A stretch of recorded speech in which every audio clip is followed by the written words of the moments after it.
ಪ್ರಿಯ ವೀಕ್ಷಕರೇ ನಮಸ್ಕಾರ. ಭದ್ರಾವತಿಯಲ್ಲಿ ಮತ್ತೆ ಶುರುವಾಯ್ತಾ ಇಸ್ಪೀಟ್ ದಂಧೆಕೋರರ ಬಡಿದಾಟ. ಇಲ್ಲಿಯ ನೆಲ 6 ತಿಂಗಳಿಗೆ ಒಮ್ಮೆ ಆದರೂ ರಕ್ತದ ರುಚಿ ನೋಡಲೇಬೇಕಾ? ಹೌದು ವೀಕ್ಷಕರೇ, ಇದು ಭದ್ರಾವತಿ ವಿಶ್ವೇಶ್ವರಯ್ಯ ಉಕ್ಕಿನ ಕಾರ್ಖಾನೆ ನಗರ. ಎಲ್ಲ ಗೊತ್ತಿರೋ ಹಾಗೆ ಈಗ ಕಾರ್ಖಾನೆ ನಡೀತಾ ಇಲ್ಲ, ಇಲ್ಲಿರೋ ಕಾರ್ಮಿಕರಿಗೆ ಕೆಲಸ ಇಲ್ಲ.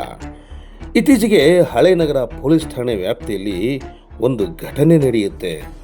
ಈ ಥರ ಘಟನೆಗಳು ಭದ್ರಾವತಿಯ ಜನಕ್ಕೆ ಹೊಸದೇನಲ್ಲ ಬಿಡಿ. ಇದು ಭದ್ರಾವತಿಯ ಅನ್ವರ್ ಕಾಲೋನಿ. ಈ ಅನ್ವರ್ ಕಾಲೋನಿಯ ಈ ಟೀ ಅಂಗಡಿಗೆ ಒಬ್ಬ ಯುವಕ ಎಂದಿನಂತೆ ಟೀ ಕುಡಿಯೋದಕ್ಕೆ ಅಂತ ಬರ್ತಾನೆ.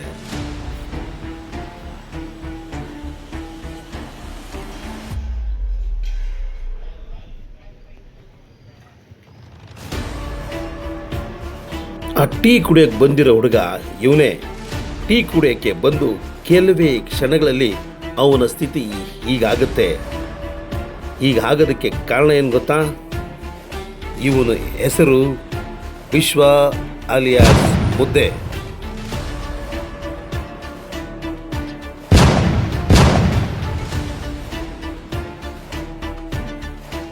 ಇಲ್ಲಿ ಇಂಥ ಹೊಡೆದಾಟಗಳಿಗೆ ಕಾರಣ ಮೂಲ ಹುಡುಕ್ತಾ ಹೋದರೆ ಕೊನೆಗೆ ಬಂದು ನಿಲ್ಲೋದು ಇಸ್ಪೀಟ್ ದಂಧೆ.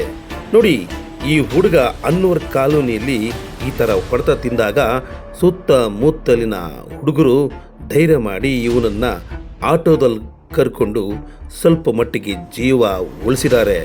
ಸಾವು ಮತ್ತು ಬದುಕಿನ ನಡುವೆ ಇನ್ನೂ ಆಸ್ಪತ್ರೆಯಲ್ಲಿ ಚಿಂತಾಜನವಾಗಿ ಇದ್ದಾನೆ ಅಂತ ವರದಿ ಬಂದಿದೆ. ಭದ್ರಾವತಿಯ ಓಲ್ಟೌನಲ್ಲಿ ಚಾಮೇಗೌಡ ಲೈನ್ನ ಅಭಯ ರಾಜ ಇರ್ಬೋದು, ಹೊಸಮನೆ ಸೌದೆ ಪುಟ್ಟ ಇರ್ಬೋದು, ಇತ್ತೀಚೆಗೆ ವೀರಾಪುರ ಠಾಕು, ಹಳೆಯ ಆನಂದ, ಹೀಗೆ ಈ ಸ್ಪೀಡ್ ದಂಧೆಯಲ್ಲಿ ದ್ವೇಷ ಕಟ್ಕೊಂಡು ಸಮಾಧಿಯಾದವರೇ. ಇಲ್ಲಿ ಸಮಾಧಿ ಆದಮೇಲೆ 9 ದಿವಸಕ್ಕೋ ಅಥವಾ 11 ದಿವಸಕ್ಕೋ ತಿಥಿ ಆದಮೇಲೆ ಮತ್ತೆ ಅದೇ ಸಮಾಧಿ ಮೇಲೆ ಓಸ್ ಹಾಕ್ಕೊಂಡು ಇಸ್ಪೀಟ್ ಆಡ್ತಾರೆ.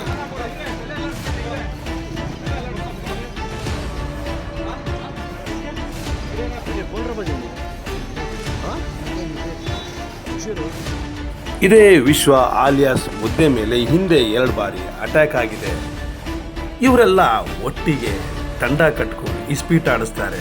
ದುಡ್ಡಿನ ವಿಚಾರಕ್ಕೆ ಕ್ಷುಲ್ಲಕ ಕಾರಣಕ್ಕೆ ಬೇರೆ ಬೇರೆಯಾಗಿ ಒಬ್ರಿಗೊಬ್ರು ದ್ವೇಷ ಕಟ್ಕೊಂಡು ಮಚ್ಚು ತೊಣ್ಣೆ ಅಂತ ಹೊಡೆದಾಡ್ತಾರೆ.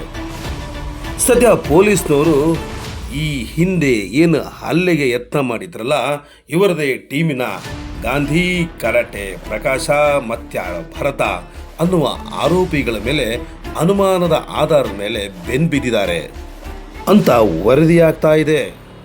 ಇದು ಭದ್ರಾವತಿಯ ನ್ಯೂಟನ್ನಲ್ಲಿರ್ತಕ್ಕಂಥ ಗರ್ಲ್ಸ್ ಹೈಸ್ಕೂಲ್. ಇಂಥ ಸರ್ಕಾರಿ ಶಾಲೆಯನ್ನೇ ಆವತ್ತಿನ ಶಾಸಕ ಇಸ್ಪೀಟ್ ಟೂರ್ನಮೆಂಟ್ ಅಂತ ಮಾಡಿ ಈ ಸರ್ಕಾರಿ ಶಾಲೆಯನ್ನು ಬಳಸಿಕೊಂಡಿರ್ತಾರೆ. ಇದು ಒಂದು ವಿವಾದ ಆಗಿರುತ್ತೆ.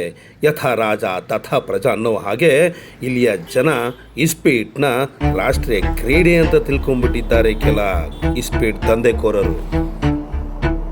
ಇಂಥ ಇಸ್ಪೀಟ್ ದಂಧೆಯಿಂದ ದ್ವೇಷ ಕಟ್ಕೊಂಡು ಹೊಡೆದಾಡಿಕೊಂಡು ಅವ್ರ ಮನೆಯವ್ರನ್ನೆಲ್ಲ ಅನಾಥರನ್ನಾಗಿ ಮಾಡುವಂಥ ಈ ಯುವಕರಿಗೆ ಇವತ್ತಿನ ರಾಜಕಾರಣಿಗಳು ಕೂಡ ಸಪೋರ್ಟ್ ಮಾಡಬಾರ್ದು.